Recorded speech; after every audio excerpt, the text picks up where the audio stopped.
takipi. Betuk there ke. Wo pig there b'duhada. Wamakashka tona de iawa ikte. Today I got a paper in front of me and we're gonna do some animals names, or how to say animals, how to say their names. We'll start off with a cat. Igmuna. Igma. Igmu. Igmu. Dog. Shunka. Shunka. Rabbit. Mashtincha. Mashtincha. Porcupine. Prahi. Prahi. Horse. Tashunka. Ishunka ka.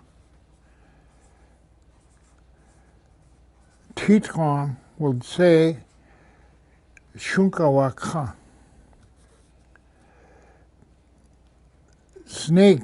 Zuzuchana. Zuzuchana.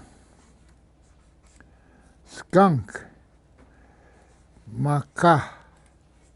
Maka. Mouse. Itunkana. Hitunkana.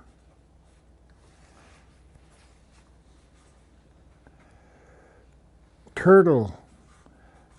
Patkasha. Patkasha.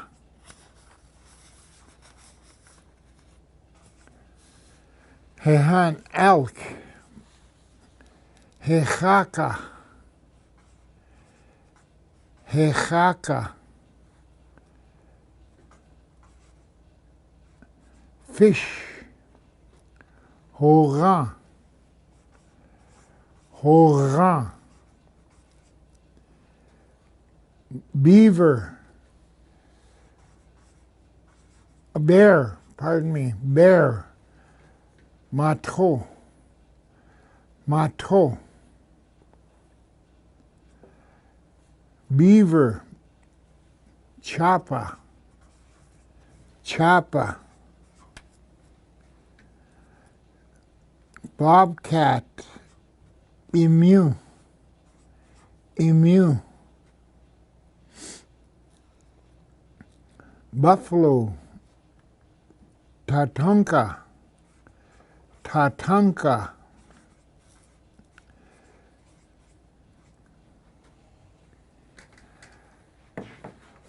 Fox. Shungina. Shungina.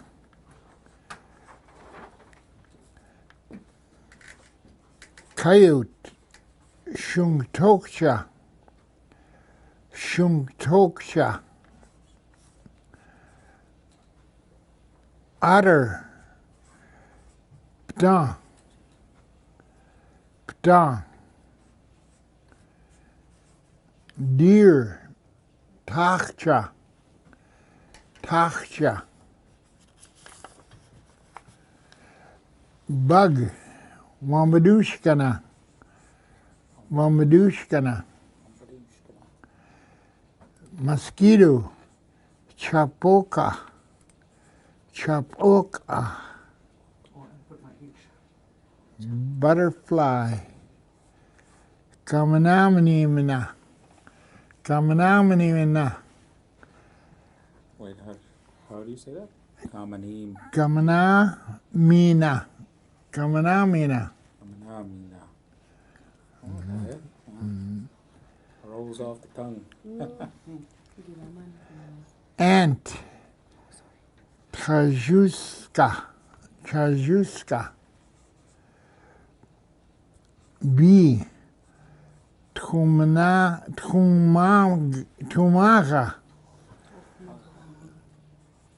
Tuhmara. Tuhmara. Dragonfly. Tushwicha. Tushwicha. That's that place in the States. Remember that language conference? Yeah. That's that the place that runs that is Tushwicha.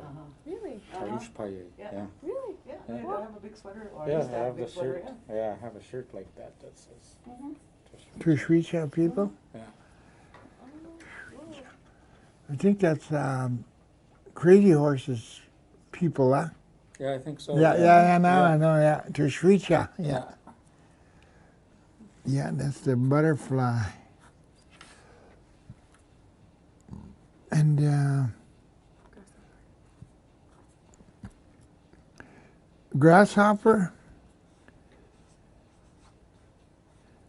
psipsichina, psipsichina, spider, unktomi, uktomi, bird, zitkana, zitkana, eagle, wambadi, wambadi,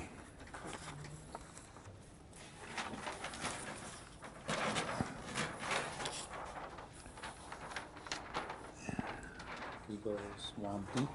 yeah, wambadi, owl, hee-ha, hee-ha, robin, shishoka, shishoka, crow, unchichina, unchichina, unchichina, So unchichina, just to crow. go back to eagle, Wambi is the Dakota because like I always thought it was Wambly, but that's Lakota. Okay, yeah. See? I damn near said that too. Yeah. No, I was gonna say Wambali, I was gonna say, but that's Lakota. yeah, the Wambadi. Wambly. Duck. And crow, unchichina,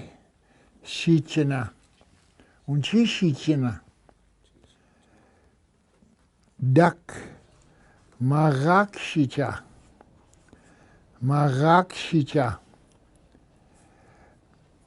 Chicken, ampahotrona, ampahotrona.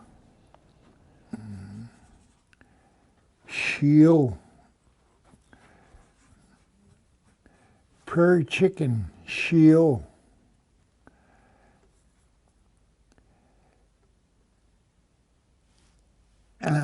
Hawk, chinta, chinta. Turkey, zizicha, zizicha. It's also another word for little brother. Turkey, Turkey. Yeah, zizicha osni, cool turkey. How is zizicha osni? Oh, my cool turkey. Okay, we didn't. No, when I came to Dakota IÁ, I came to Chiniapte. Tokahe grass. Plaisir.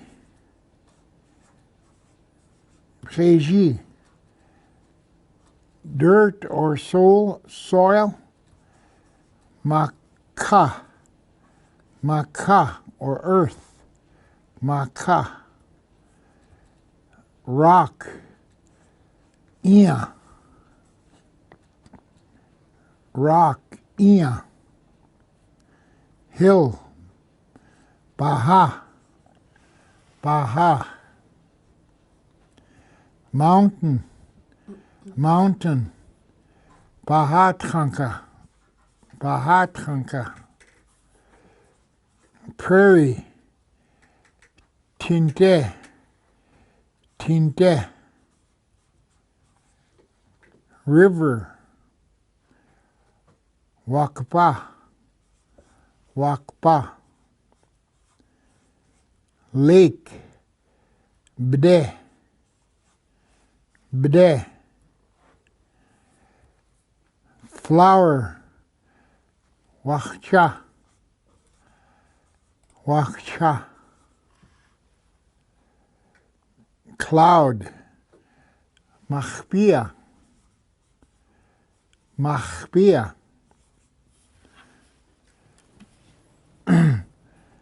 star, wichachbe, wichachbe, sun, we, moon, haepi we, wind, tate, tate, thunder,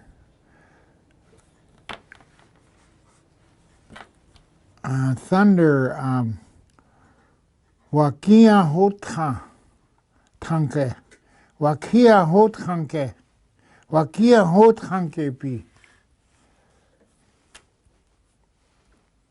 Henana. How me talk if he a vetek there misha we a kapcha shushena wakpa hechia makupina hore taya makupina eche wachia kapte wachichia kapte. Good afternoon, everyone. I just like to tell you a short story of the Fort Peck Reservation people. They gave me this Warbonnet many years ago, and I take pride in using it. I don't use it all the time, but in grand entries and special occasions like today, I'm going to talk about it. I'm going to tell you all about what a Warbonnet is for and how it's made. One of the highest honored Warbonnets that's given out is the speckled Warbonnet. This kind is called Wambali Gadeshka is the speckled eagle. I was given one of those when I became a chief on Standing Buffalo, but somebody stole it off me and I lost it, so I don't have it anymore. But the Wambali Gadeshka is the highest honor of a person, is the highest honor they can get when they have a speckled eagle like this. Because when we pray, when we say the four directions prayer, and we say the eagle, we say Kanrigaleshka Wakantoya Iyayakte. That's the one that's going to go the highest into the clouds. That's why they honor it so much, because it can go higher than any other eagle. And then the next eagle is the white and black tipped eagle. And on this I got from the Fort Peck people, and there's a lot of Assiniboine there, and these are the Assiniboine teepees and the entrances that are on here with the blue sky. And Duta means a red. We call it Duta. And that's where some of the designs. And then I got ribbons, of course, same kind, and the weasel tails. And my grandpa made a Warbonnet, and he used RCMP red coat for this red part. So I have that at home on my other bustle. The one that's not stolen, the one I had from my grandfather, it's got the speckled eagle with the RCMP here and the red dots up here. And these indicate like sunburst design sort of a thing. That's why they always put little horsehair on the end. And these are weasel. They design it. We got plumes here and small feathers. And my grandfather, great-great-grandfather, his name was Duta, Red Bear. He was the only one on a tribe that can catch eagles. So in order to catch eagles, he used to go on a certain hill and they dig pits and they cover it up and they catch a live rabbit and they use them for bait.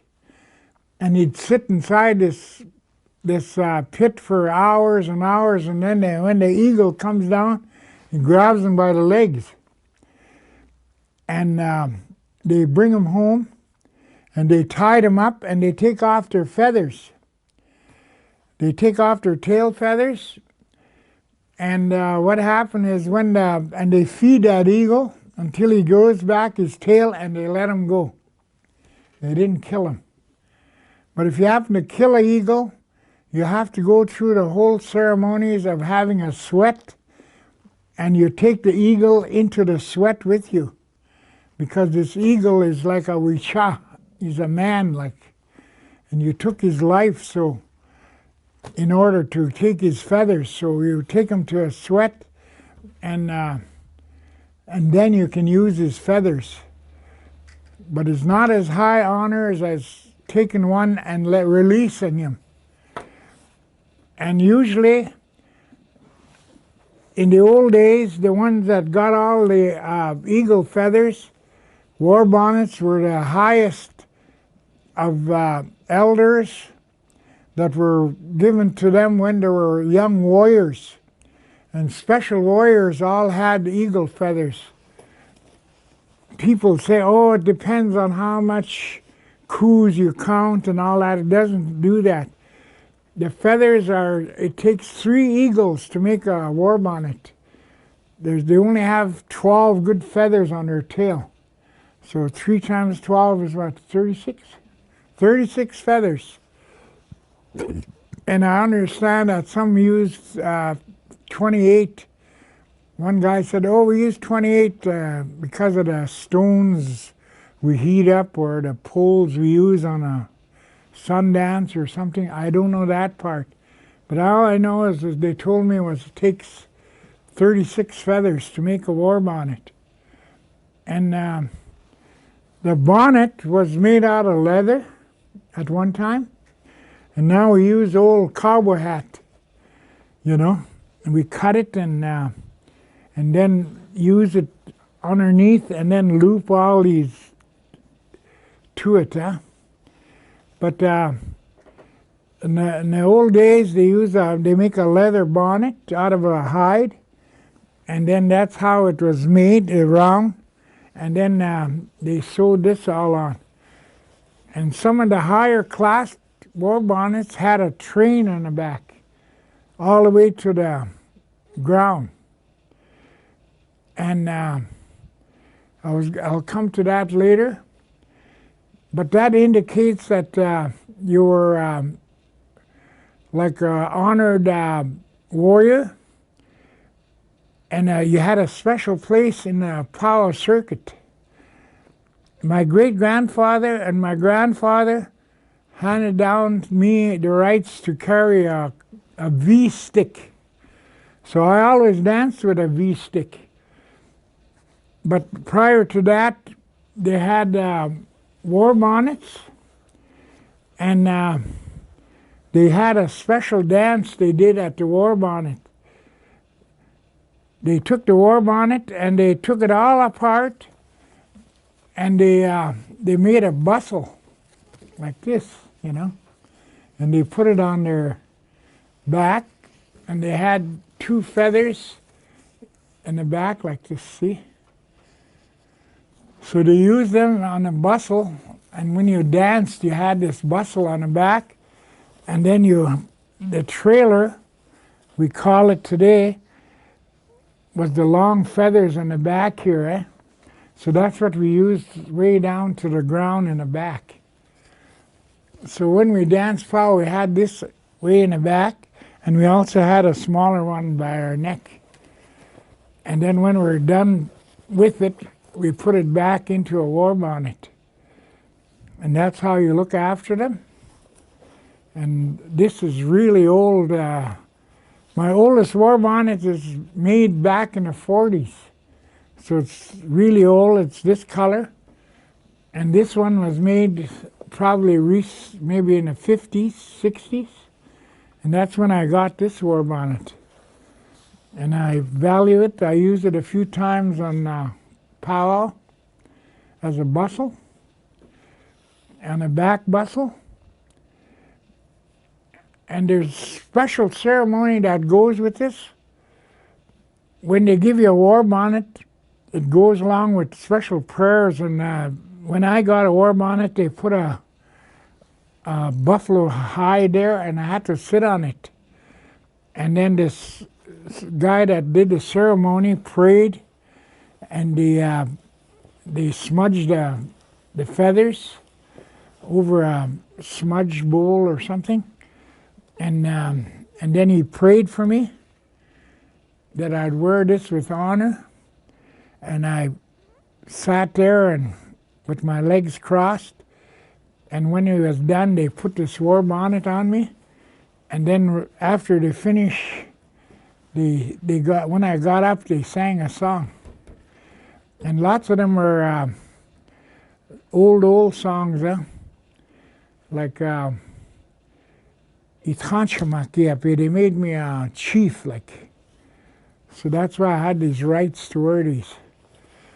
And the Sioux, the Assiniboines, they had these special war bonnets for 100 years, 200, 300 years.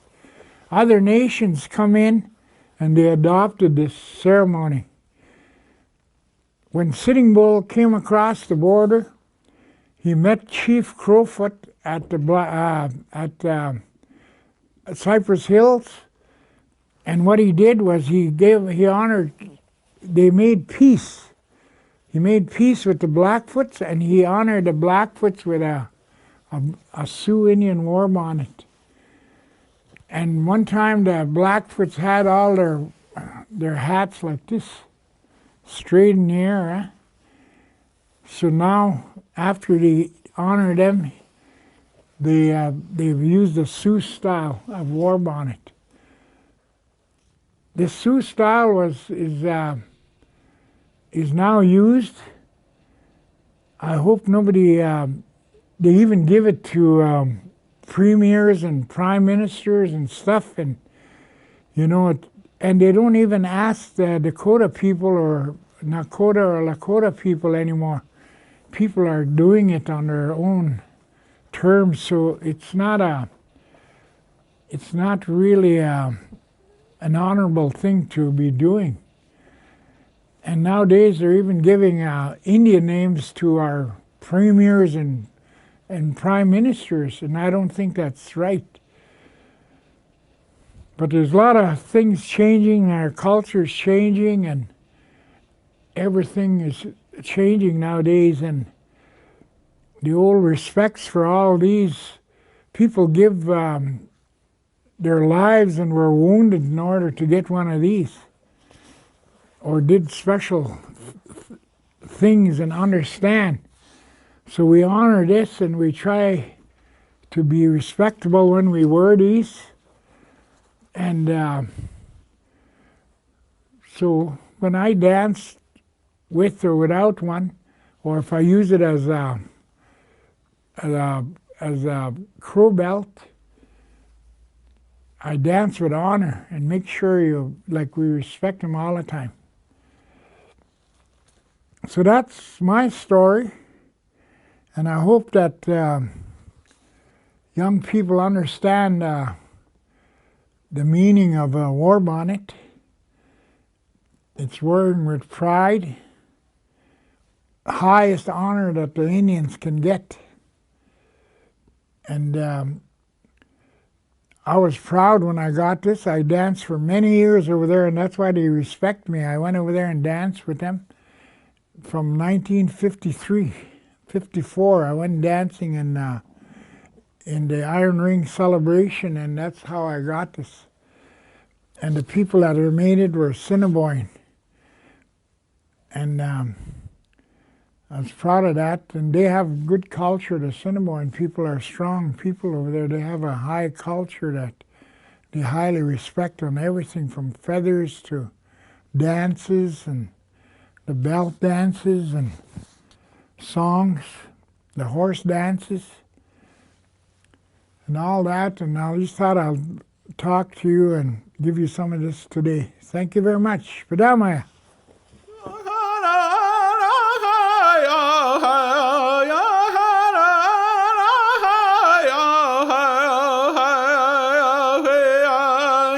Yeah.